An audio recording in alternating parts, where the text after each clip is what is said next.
us through the workshop all about the safe system, and yeah, he's got places he's going to pause for questions and discussion. So yeah, over to you, Brian. Thank you. Thank you, Chair. Look, yes, I'm happy to take questions at any time through the presentation. I will be pausing at certain spots just for discussion. And thanks for the chance to speak to you today. I'll be discussing the safe system approach to road safety and providing an overview of the current road safety context, both nationally in New Zealand and regionally in the Waikato.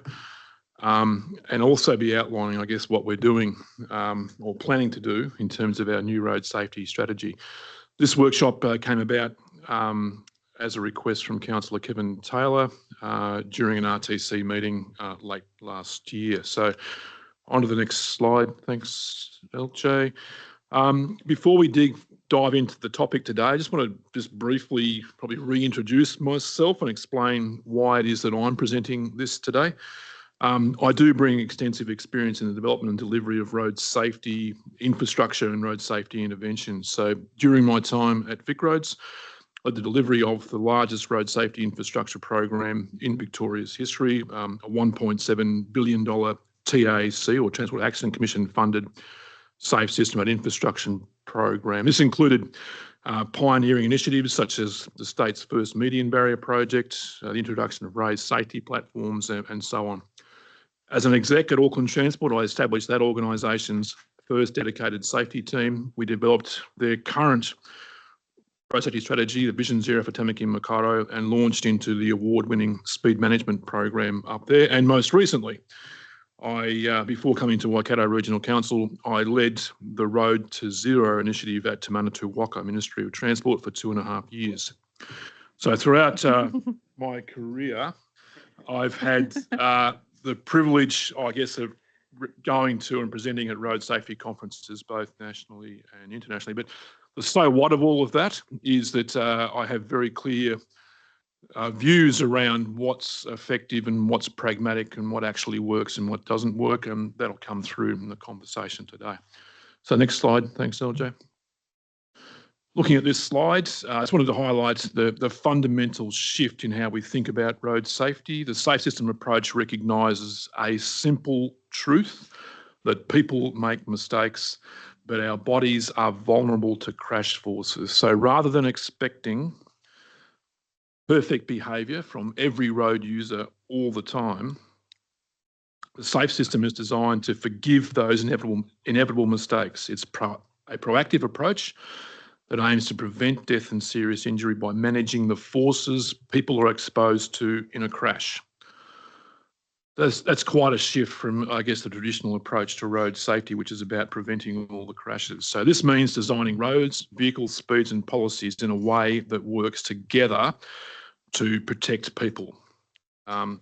And that system element, or that system response, I think, is critically important here. And as I said earlier today, there is no one silver bullet that will solve the complex issue of road trauma. So ultimately, the goal is not just to reduce crashes, but to ensure that when crashes do happen, they don't result in a tragedy. The next slide, thanks, LJ. This slide gives us a brief look at the international roots of the safe system approach and how it has evolved into a global standard for road safety. The concept was first introduced in Sweden in 1997 through the Vision Zero initiative. Vision Zero was groundbreaking. It set an ambitious goal to eliminate all road deaths and serious injuries. I'll talk about the zero element later on in the presentation, but it marked a shift from blaming individuals to designing a system that protects them. Even before that, though, the next blue box there, in 1992, the Netherlands developed the sustainable safety approach. It's kind of similar, but it is different. This focused on designing roads and policies that account for human limitations, recognising again that people make mistakes and that the system should be built to accommodate those mistakes safely.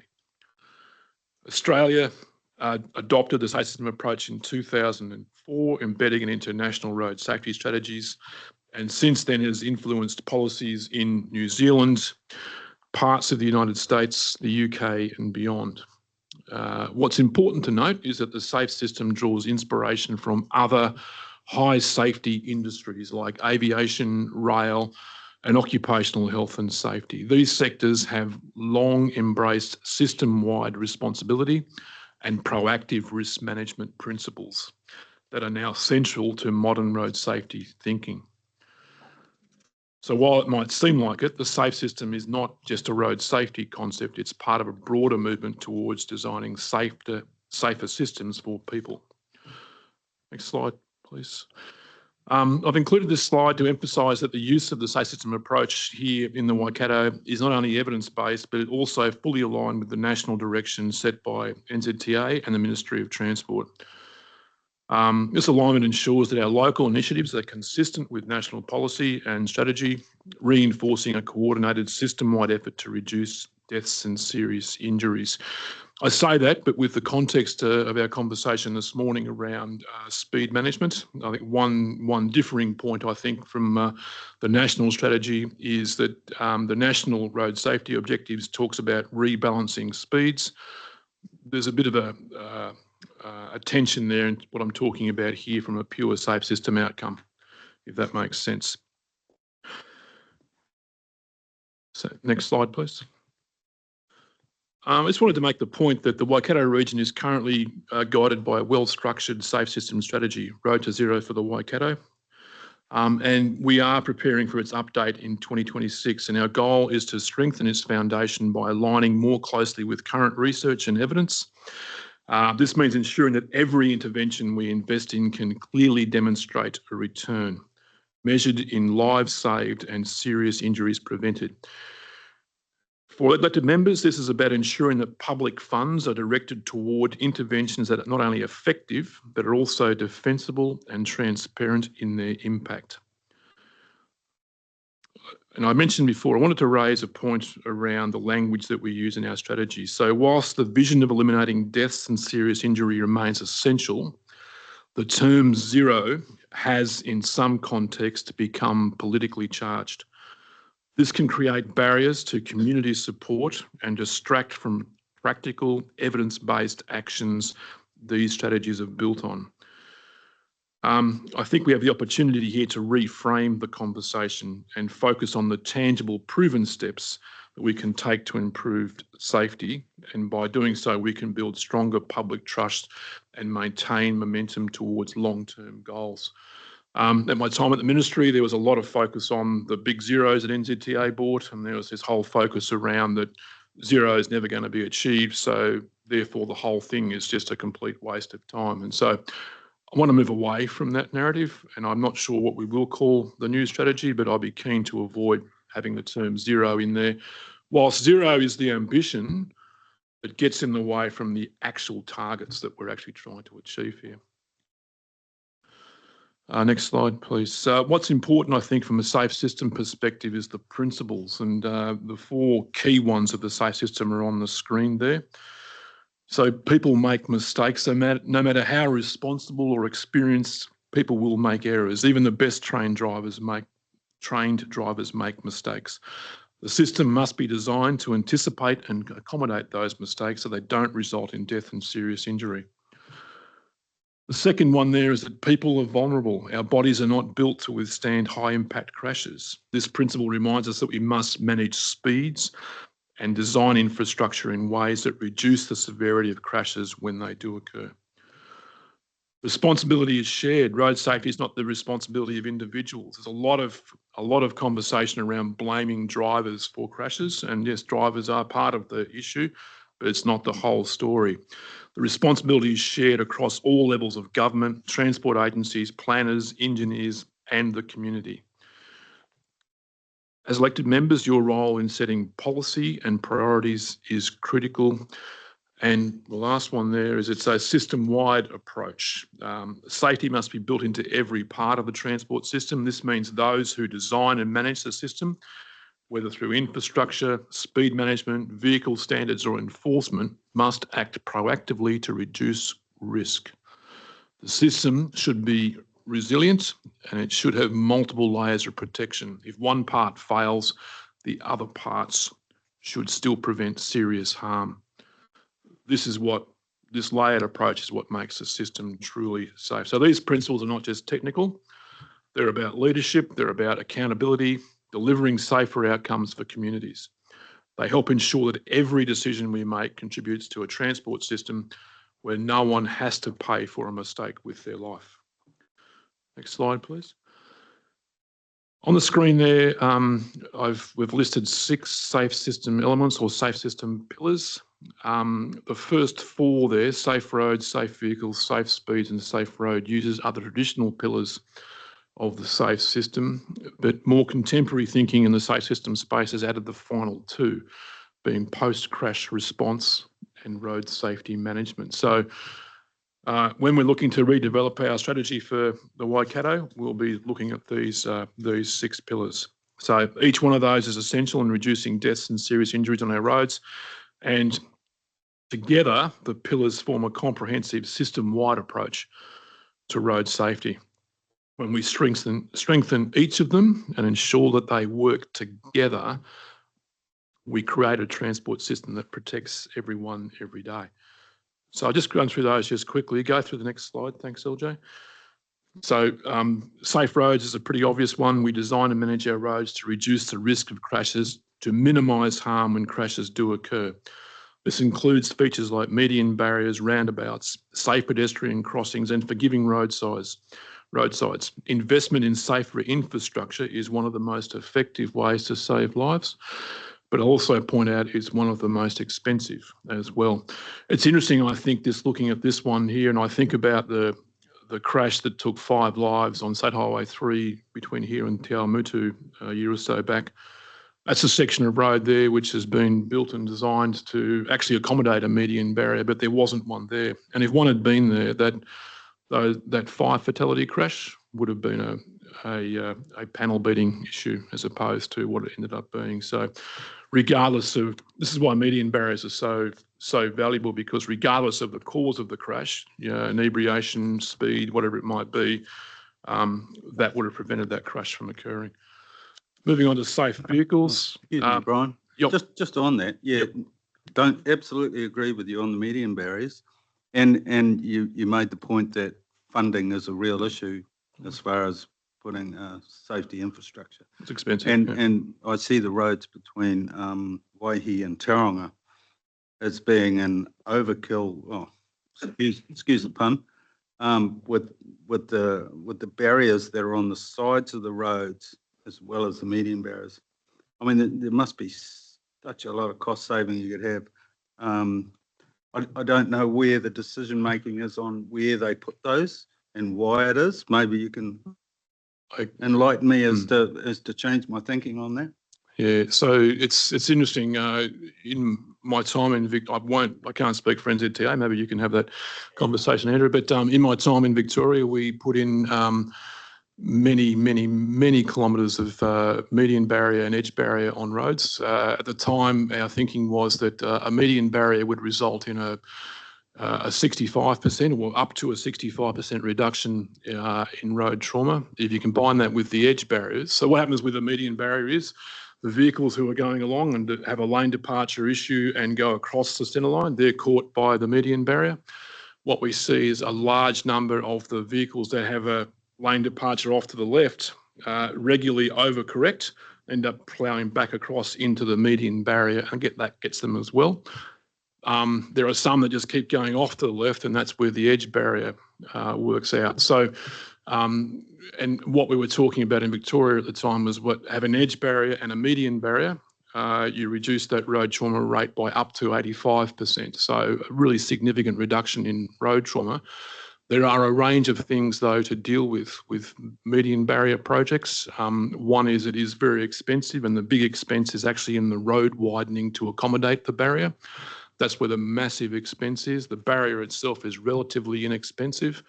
And there are a range of issues in terms of dealing with stakeholders, particularly those who live on that road. How they access and use that road is a critical issue.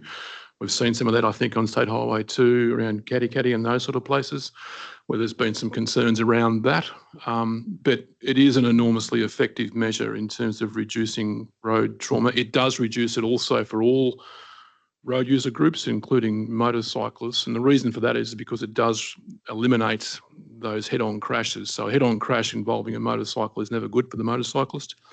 And so it gets rid of those crash types, even though there are concerns around motorcycles hitting barriers as well. Yeah, it's a high spec through that area, clearly, but that was referred to as horror highway. I think there were 24 deaths in 9 years or something through there, and you can see the barrier strike now as you drive past the median barriers that have been installed. And funnily enough, I'm in a mediated meeting tomorrow with a group of residents who want their right-hand turn reinstalled, and the barrier cut. So it's always going to be facing those issues as well, because we've had to put in roundabouts along that stretch to allow people to actually turn around and go back where they came from. So really contentious area. Yeah. Yeah, I don't have the justification, but I can only imagine it's tied up with the amount of DSIs that were incurred along. Sorry, just got another question regarding those edge barriers. So on the route to Waitama Caves, which traditionally has had some head-ons with overseas tourists on the wrong side of the road, there are a lot of edge barriers, but no median barriers. So what's the safety thinking behind having edge barriers and no median barrier? I mean, you do get a safety improvement with edge barriers, and that's typically, as before, as I said, vehicles who veer off to the left and keep going off to the left, so it picks those ones up. And if you do go right the way across the road, you'll end up being picked up by the barrier on the other side of the road eventually as well. So it is a safety improvement, and quite a significant one. But I guess there's issues around the median barrier and its application. Maybe that's the reason why it hasn't been installed.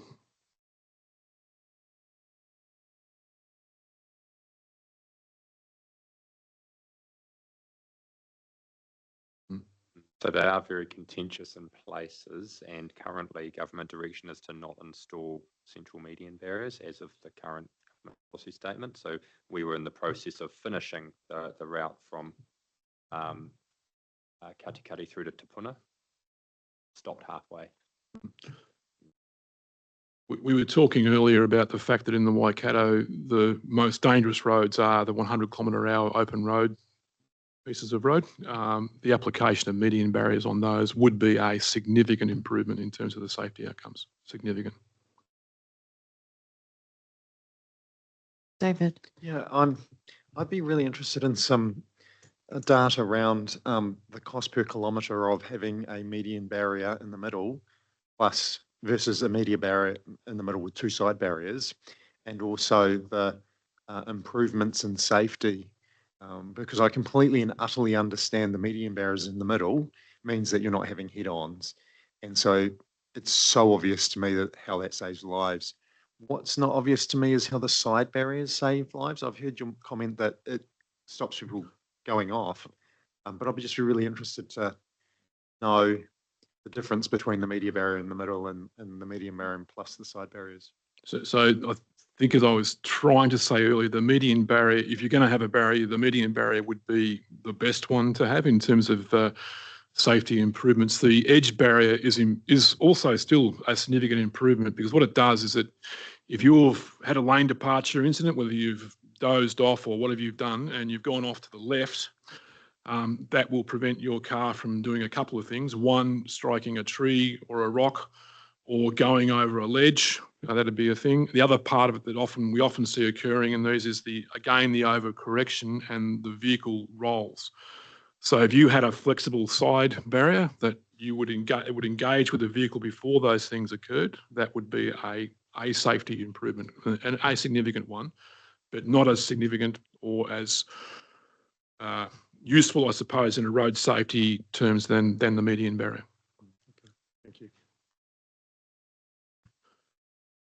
Safe vehicles is another one of the pillars that I wanted to talk about here. We know modern vehicles are equipped with technologies that help prevent crashes and protect occupants when crashes occur. These are things like electronic stability control, lane keeping systems, advanced braking systems, and those sort of things. So what we should be looking at is supporting policies that encourage safer vehicles in the fleet. as a key part of the system. When I was at the Ministry of Transport, we were advocating that there be standards placed around vehicles imported into New Zealand. It is still possible to import a 3-star NCAP car into New Zealand, and we think that's not correct. So there's some opportunities there from an advocacy point of view, I think, as well. Next slide, please. We've spoken about speed a lot today, but and I'll just say it again, speed determines both the likelihood of a crash and the severity of its outcome. And managing speed is one of the most powerful tools that we have.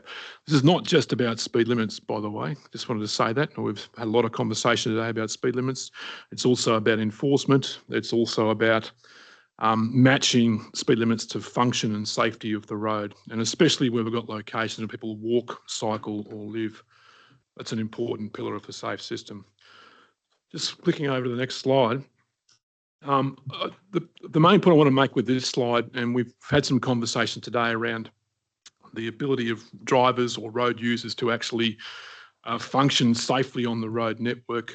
At a very base level for me, if we actually have drivers making the right choices, and these are almost like motivational things, like if you make those choices, you know, choosing to travel at an appropriate speed, choosing to wear a seatbelt, choosing to obey the road rules, choosing not to use a phone while driving, choosing to separate drinking and drug taking with driving.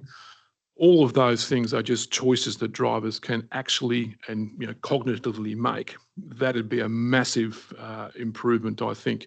Let alone, this is not talking about drivers' ability or driving ability. It's talking about fundamental choices that you make before you get into a car.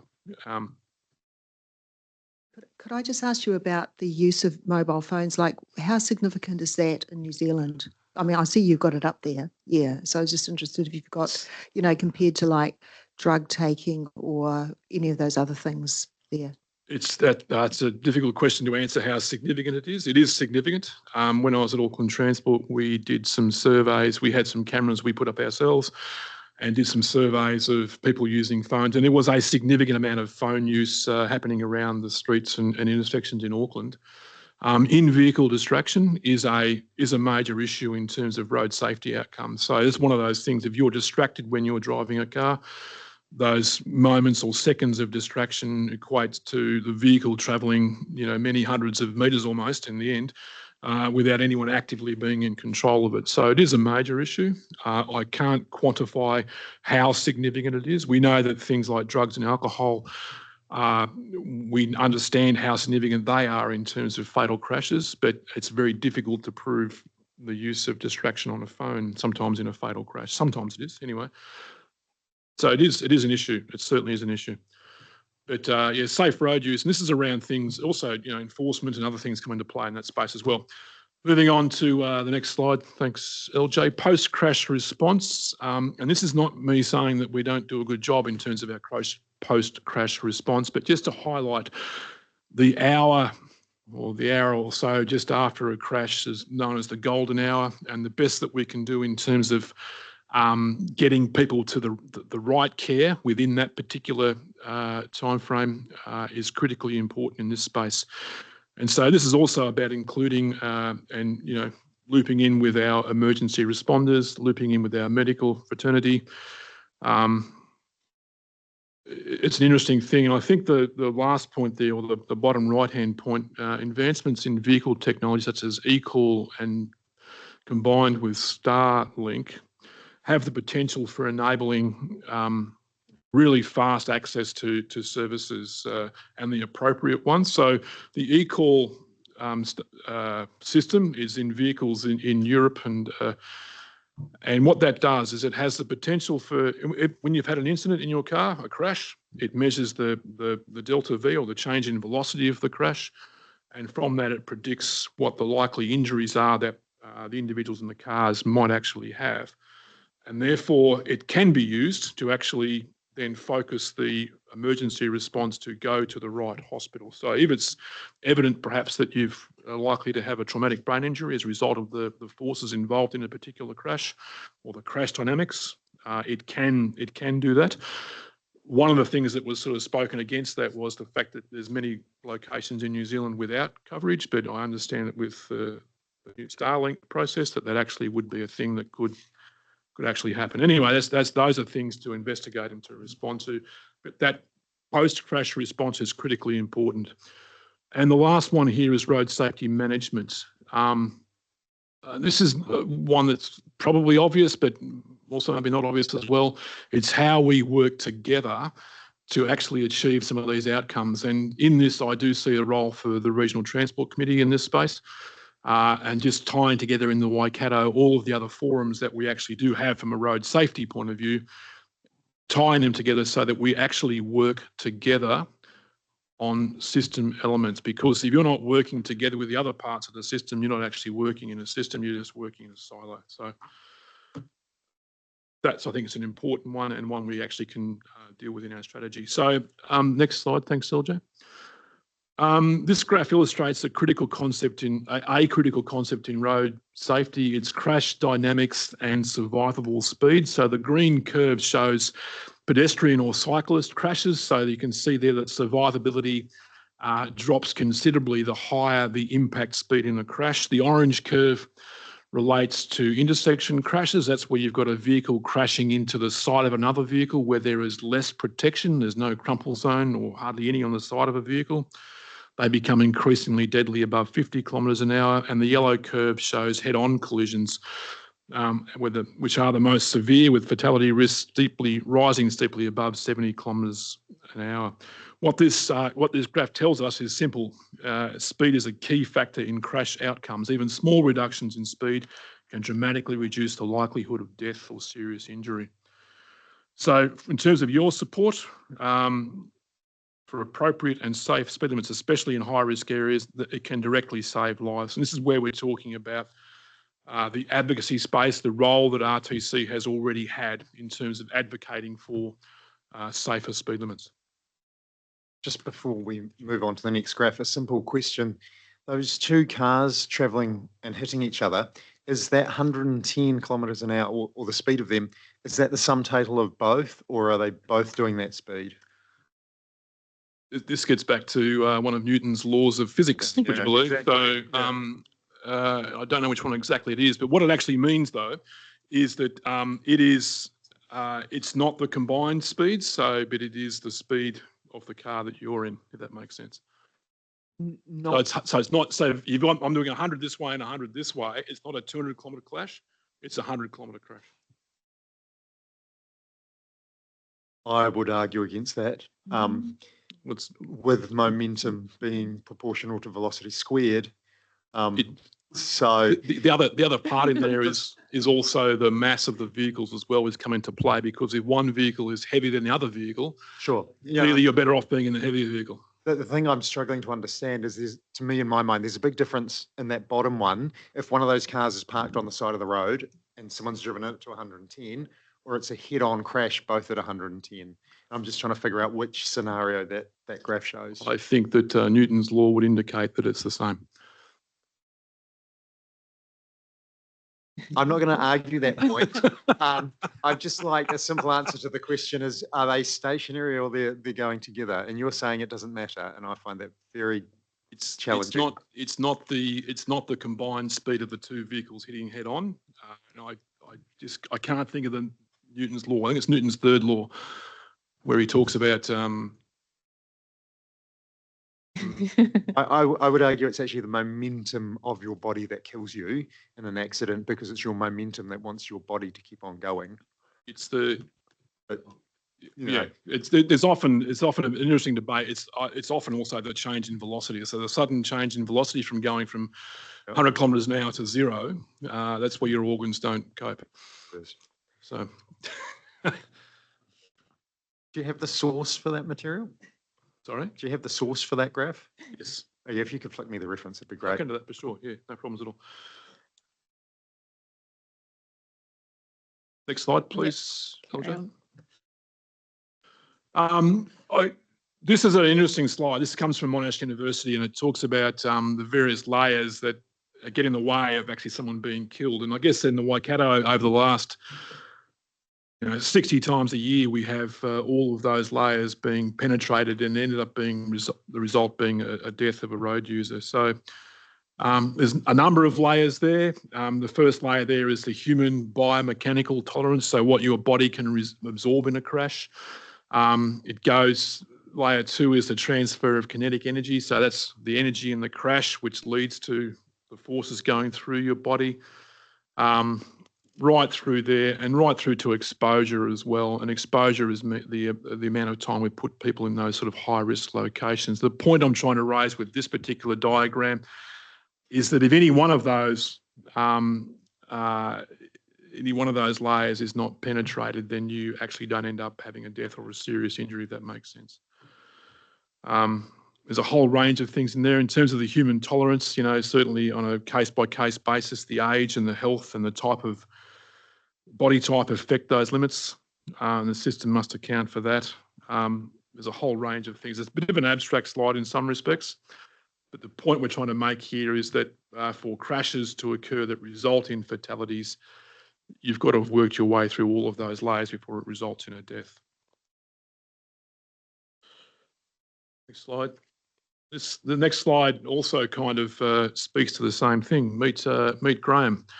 So Graham was developed by the Transport Accident Commission in partnership with a leading trauma surgeon, a crash investigator and a Melbourne-based artist. He's a striking visual representation of what the human body would need to look like to survive high-impact vehicle crashes. So the point here, I suppose, is that the body is not designed to withstand the forces in high-speed collisions. So research shows that we can only tolerate impact forces similar to those experienced when running into a wall, far less than occurs on most road crashes. So what Graham is trying to do is to highlight this vulnerability in a visible and relatable way. And his design reinforces a critical message that we cannot rely on the human body to adapt to unsafe conditions. Instead, we must adapt the system through safer roads, safer speeds and safer vehicles. So this is often a good conversation starter with people. Graham will feature on our stand at Fleet Day at the end of next month.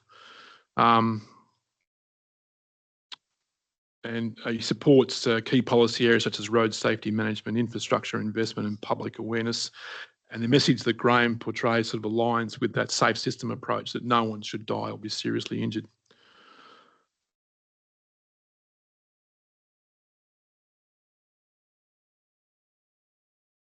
Moving on to the next slide. Thank you, Jay. One thing I thought would be useful just to have a conversation around traditional road safety versus a safe system approach to road safety.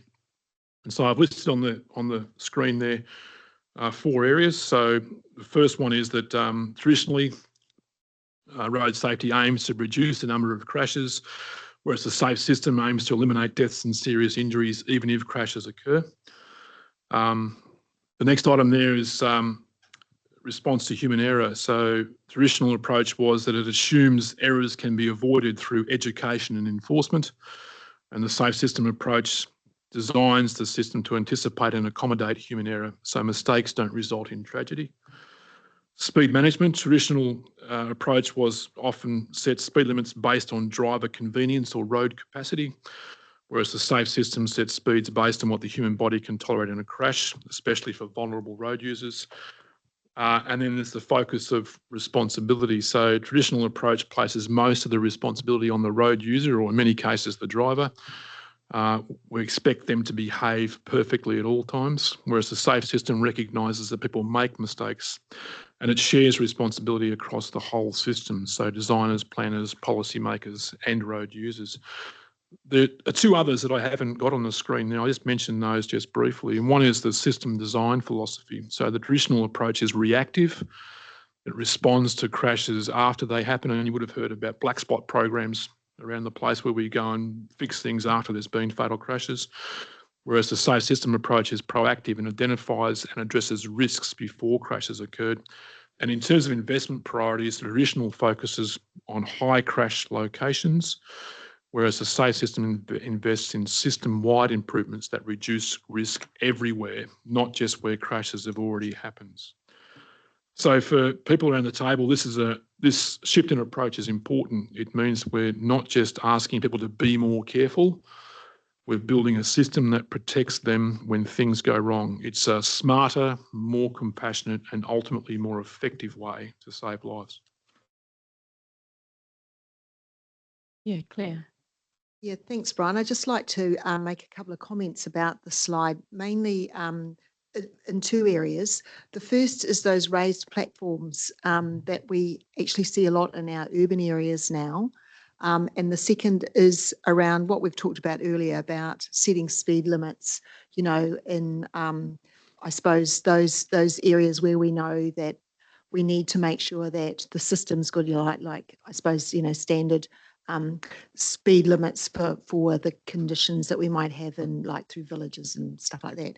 Yeah, so firstly around those raised platforms, like my understanding is they are very effective at protecting vulnerable road users like pedestrians and things like that. But I must say that speaking from Waipā, like in Te Awamutu and Cambridge, we've had a lot of them.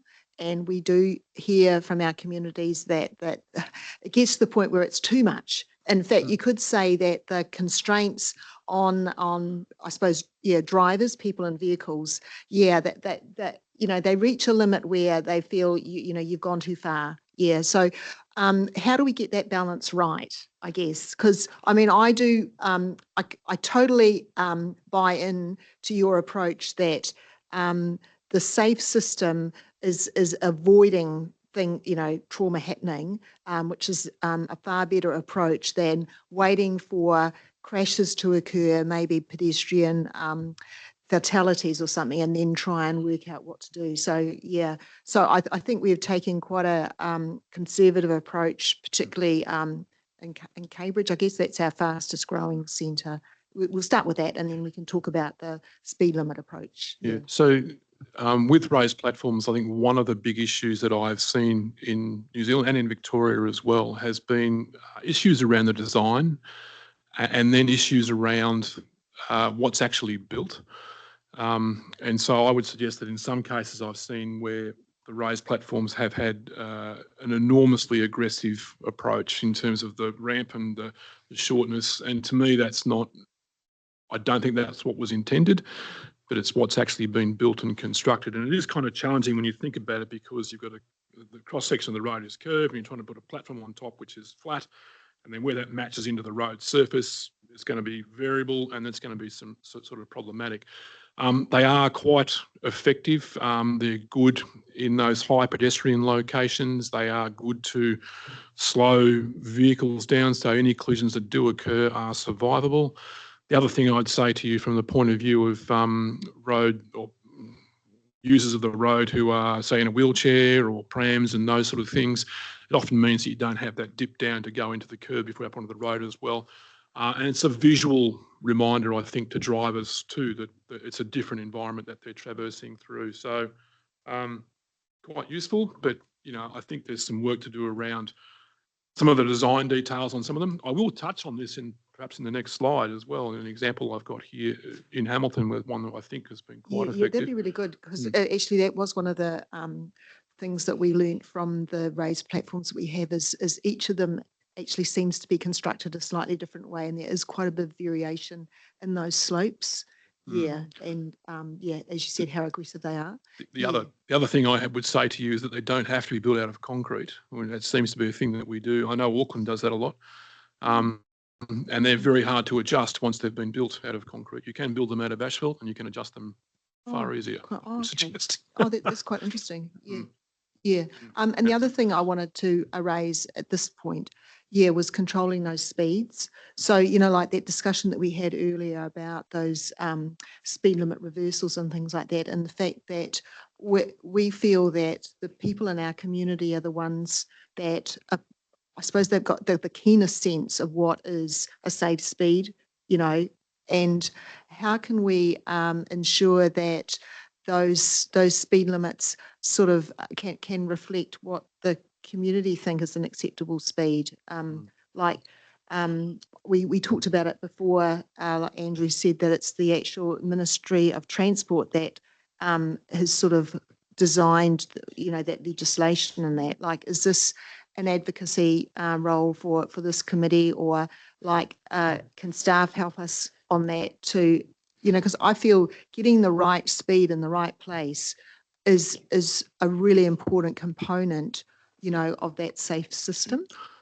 I guess one thing that was quite disappointing for me in the change to the current speed limit setting rule was the previous rule had what I regarded as a really comprehensive movement and place framework. And what that did was it did what, as you just suggested, it really suggested appropriate speeds for different road environments, which I think was world leading. And instead we've gone back to a table which is very simplistic, and it doesn't actually deal with a lot of those high pedestrian areas particularly well. So that's an issue. I would say to you that this definitely is an advocacy role for RTC if we felt strongly about that, and certainly staff could assist in preparation for those submissions if that's what we wanted to do. Sure.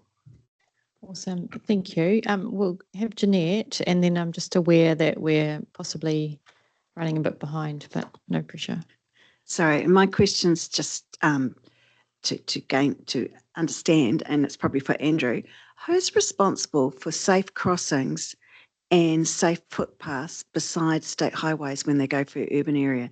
Is that the Territorial Authority or is it NZTA?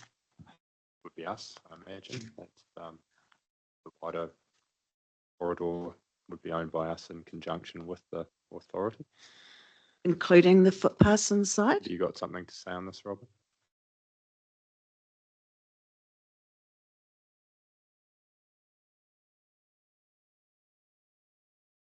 The curb line being the gutters. Yeah.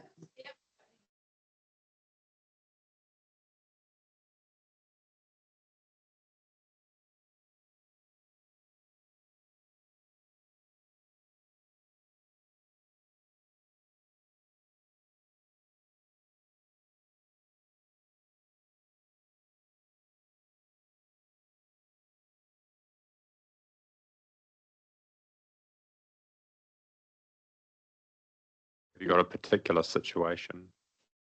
Yeah, I guess it needs coordination between the two. So how does that work? Is that just, I'll talk to you offline. Yeah. But And, yeah, and our people would be talking to your people, I imagine, in that situation. Yeah. it was to do with disability access. Who's your general manager of infrastructure? I just suggest that he reaches out to myself or Roger and we have that discussion. Shamal. Yeah, we meet with him fairly regularly. Thank you. Sounds good. In the next slide, please, LJ. In the interest of time, I won't go into this in a huge amount of detail, but I just wanted to make the point that we shouldn't think that we're not doing good work in this space. And this is an example that Hamilton City Council have done at the Thomas and Gordonton Road intersection upgrade.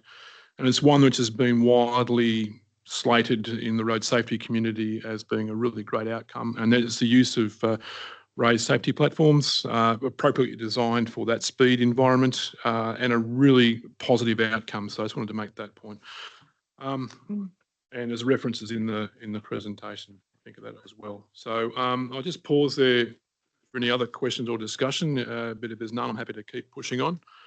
I just wanted to, there's a couple of slides here I've got now. LJ, the next one, please. Just in terms of again, the road safety context in the Waikato. And I came across this when I was looking at the International Road Safety Forum Road Safety Annual Report for 2024.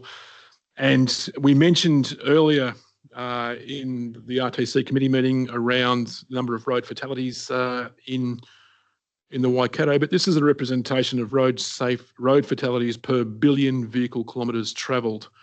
And the concerning part for me with that is that New Zealand is up there at the wrong end of that graph. And the other concerning part to me, and no offence to anybody here with ties to the United States, but the United States is often regarded as a bit of a basket case in terms of the road safety fraternity, a place where you don't have to wear a helmet in some states and have to wear a seatbelt.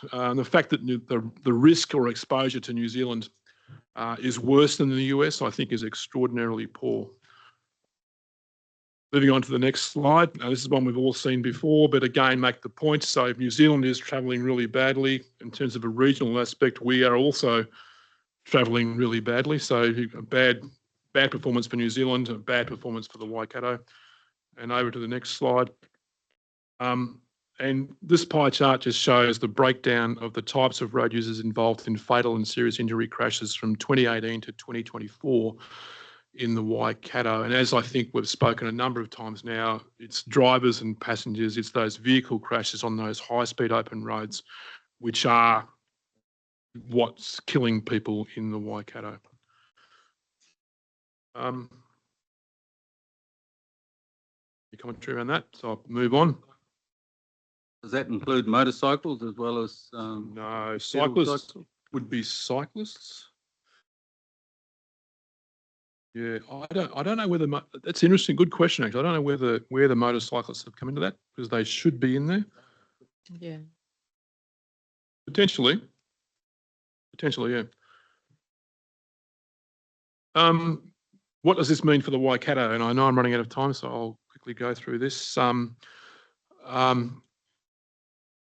Look ahead to 2026, we're preparing to revise our regional road safety strategy to ensure it remains effective, evidence-based and aligned with both local needs and national direction. So we're looking at a continued focus on the safe system and its principles and its pillars. We're looking for evidence-based solutions here. If we can't have an evidence base to say that this thing will be effective, then we should be asking seriously as why we are doing it. Looking to stop what doesn't work. And we've saw some of that this morning where we had stuff that we didn't have an evidence base sitting behind it. We couldn't see that where that benefit was occurring. And we're taking a disciplined approach to reviewing existing programs to make sure that they are effective. And scaling up what works, I think, is a really important one. Scaling up and joining what works with other things that work as well. Is an important one. Stronger partnerships and governance. So we've spoken about road safety being a shared responsibility. Our strategy will strengthen collaboration across councils, agencies, iwi and community partners. And we want to develop a really clear governance and accountability framework in that. We want to make sure that our regional strategy aligns with national direction, and the opportunity there is to leverage off opportunities for funding and policy support and shared outcomes with the national direction. And the last one here that we've been talking a lot about is advocacy where needed, where key levers sit outside our direct control, such as vehicle standards, speed limits, those sort of things, national legislation. We should look to adopt a clear advocacy position to influence change and support safer outcomes. So this is an opportunity to sharpen our focus with our revised strategy and deliver on shared commitment to safer transport for all. Moving on to the next slide there. This was an opportunity, I suppose, to try and look at all the various groups that we've got who are working on road safety across the Waikato. My view would be that the peak body there would be this committee, but it's about aligning all of those groups so that we actually are all rowing the boat in the same direction, if that makes sense. So one thing we'll be looking at in terms of our new strategy will be that road safety management piece. And it's about how all these pieces align so that we've got people not working in silos, delivering what they think is a safe system outcome, but working in a joined up way with other groups who are delivering things that are complementary, if that makes sense. An example would be things like, some of our promotion work might be used to support road policing efforts. Join that together, making sure that we're talking about median barriers in the right way, all road safety platforms. And then our education programs support that also in a joined up response. I just make one quick comment there as well, which is that historically the police have been a member of the Regional Transport Committee. And some of you might recall that in previous trienniums, but that hasn't been the case in the last 3 years. So one of the questions for you at the start of the next triennium would be whether you'd like to invite the police back to be a member of the RTC, how we might make that happen.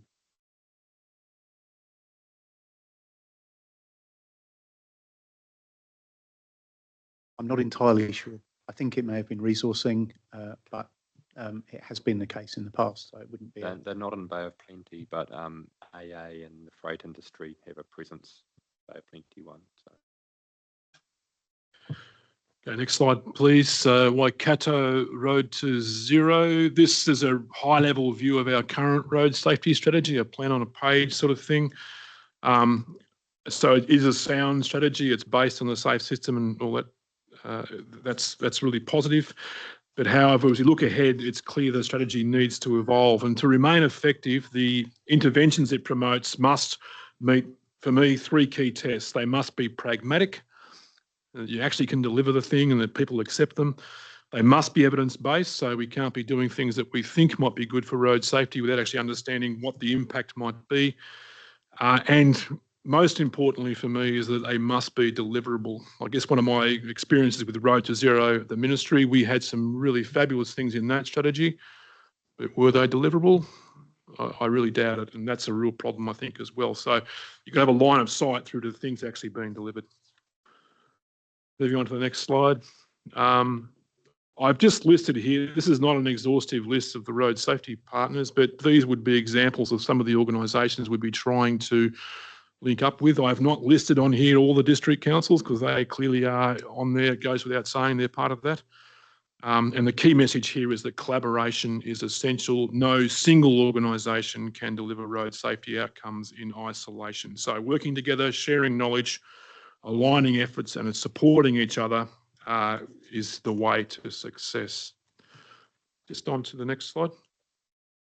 I just wanted to just highlight though that even though whilst we've been sort of quite clear some things we are looking to do, some of the things we are doing are actually working quite well. And so just to mention a few of those, you know, Reuben the Road Safety Bear, a long-standing program. It continues to engage with our youngest and most vulnerable road users.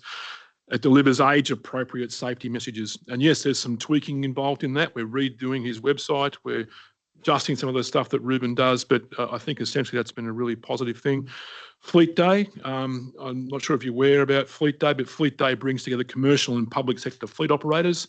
It's a good way to be talking about road safety at work, if that's a really important thing. Field Days, we've discussed supporting that. Supporting enforcement, we've just spoken about New Zealand Police. Advocacy efforts in terms of advocating for road safety outcomes, the renewal of the strategy in itself, and actually having a more coordinated view around our road safety forums and our groups. So those initiatives together do reflect a coordinated community-focused approach to our road safety, and your continued support in all of those is really vital. And on to what would be the last slide. Brian, we've just got a couple of questions. Mike. Yeah, cheers, Brian. Hey, just a question on either of these 2 slides, but probably this one, around what are you doing in the field of those older teenagers, the sort of 6th, 7th formers, year 12, 13s, like after exam time? I'm not talking during school time, but yeah, what are you doing there? Any plans going forward or anything different? Yeah, it's kind of a bit of an interesting thing. I feel like there's a couple of things at play there. One is that we understand sometimes that older education in schools type approach hasn't been that effective, and the evidence hasn't been really supporting that, to my understanding. One thing, though, I think is critically important, and there has been a review of the graduated driver licensing scheme. So we know that people who engage with that system really effectively have better safety outcomes across their driving career. We also know that the GDLS in New Zealand, whilst it was groundbreaking when it was introduced, world leading, it has become not that because it has hardly been adjusted until the proposal we've had just recently. But I think that should be a key focus area for New Zealand in terms of updating the licensing scheme to make it align more strongly with some stronger performing road safety jurisdictions globally.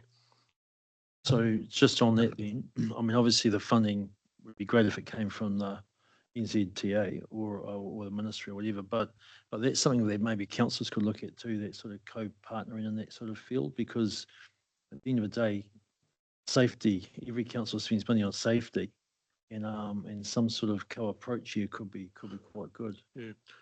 Earlier in the presentation, I was talking about in joining up together our engagement programs and understanding what works really effectively. I think what we're talking about there falls into that category. So there's some work needs to be done on that. What I want to make sure is that what we do is effective and is a good spend for money and a good use of our time. Not saying it won't be, but if done right, it can be. Yeah. Awesome. I just had a couple of questions. Can we just go back to the previous slide, LJ, please? Just around the partners. Auckland Transport. Yeah, we put them there because we tried but failed over the most recent Christmas period to join up with AT in a promotional campaign that we were running to support drink driving over the Christmas holiday period. Well-intentioned, and it was a good collaboration, but ultimately what happened was the collateral came through. We got it here in the week prior to Christmas, and we couldn't operationalise it, I suppose. But I think that piggybacking on some of the stuff that they do, potentially with drivers coming down from Auckland during the holiday periods, would be a useful thing to do. Oh, it makes sense, definitely. Hey, just had a couple, another question as well. I know that Kiwi Rail do some sort of rail safety education piece. And we've got Ruben, the road safety bear. Just wondering if there's any alignment between the two. Thinking specifically, there's a tragedy with Matamata College and Mount College around rail crossings. I know here in Ngarawahia we have, kids jumping off the rail bridge, et cetera, into the river. Yeah, wondering if there's an opportunity there for a bit of cross education to happen. Yeah, it's not something we've been actively discussing, but I take the point. We were recently looking to work with Hamilton City Council with Martin, the road safety dog, about kids walking to school with a collaboration with Ruben. That's still happening. I used to be on the Track Safe board as well, so I actually understand exactly what you're saying there. So there potentially is a crossover there with Ruben and some of the things he talks about in schools, because that's clearly an issue. You don't want kids being struck by trains. Okay, cool.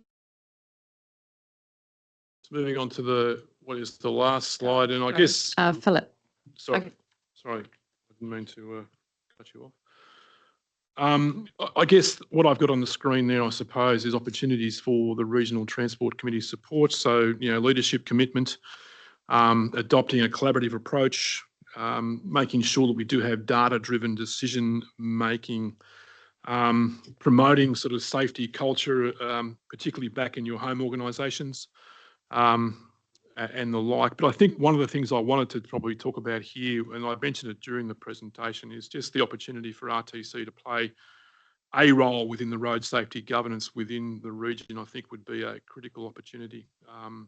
We already bring papers on road safety to RTC, but I guess what I'd like to be able to do is to have a clear articulation of how everything fits together in terms of road safety forums, how we work with our road safety coordinators, the regional advisory group, and how that feeds up into an overarching governance structure, I think, for road safety in the region. But I guess what I was trying to get to with this slide was just saying to you all that by embedding these principles into our work, we can help ensure that road safety is not just a goal, but it is a shared value that we all live by. And so that gets me to the end of my slides. Thank you. Thank you, Brian. Any further questions? Sorry. Philip. Just a comment, really, Brian. Look, I agree with most of what you're saying, just all of what you're saying to a degree. And you made the comment, I just want to make a comment. You highlighted evidence-based decision making, and that applies to most things that we're involved with in life. But going back to the original speed management plans that our councils were involved in, all the decision making was, in my opinion, based on modelling and the decisions that the modelling process put out. And we didn't apply some common sense to some of that decisions. We were, a lot of our councils, well, our council in particular, focused on the modelling and the decisions that spat out, and we followed that instead of applying some common sense to individual areas. And that's why I think we're in the situation we are now, where the national government has reversed it. It went too far one way and then too far the other.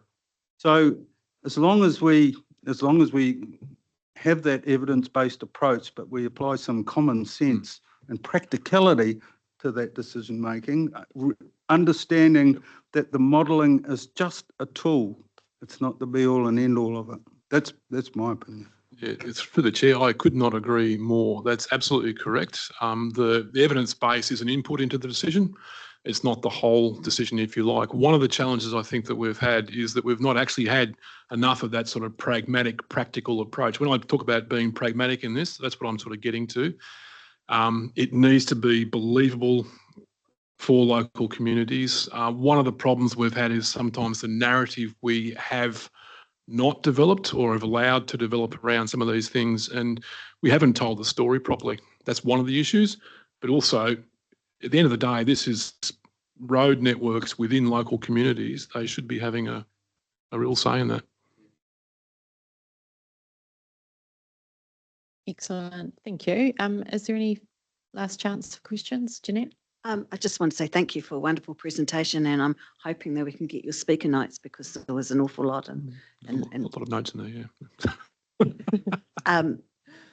and just about that tying up that collaboration, that would be really great because sitting here on the RTC, I never know how that kind of integrates into the operational side or which parts of the operational side it should integrate into. And I think Waitomo and Otrahonga share a road safety coordinator. That's correct. And in the 3 years I've been on Waitomo, I've never been told that. I only know because she's my neighbour. And you know, we've never had a presentation about road safety to our council in that time. So if there is some way that we can systematically tie all those things together across the region, it'd be great. Yeah, my intention is that as part of the new strategy, that will be one of the pillars, and that should be a clear articulation in the action plan, and that should happen. That's what I'm trying to get to. And the points you just raised are the very things we're trying to address. It's about making that connection. That's an important thing. Excellent. Thank you, Brian. Thank you, team, for the excellent workshop. And yeah, lots to feed forward. So thank you very much. Yeah, workshop closed.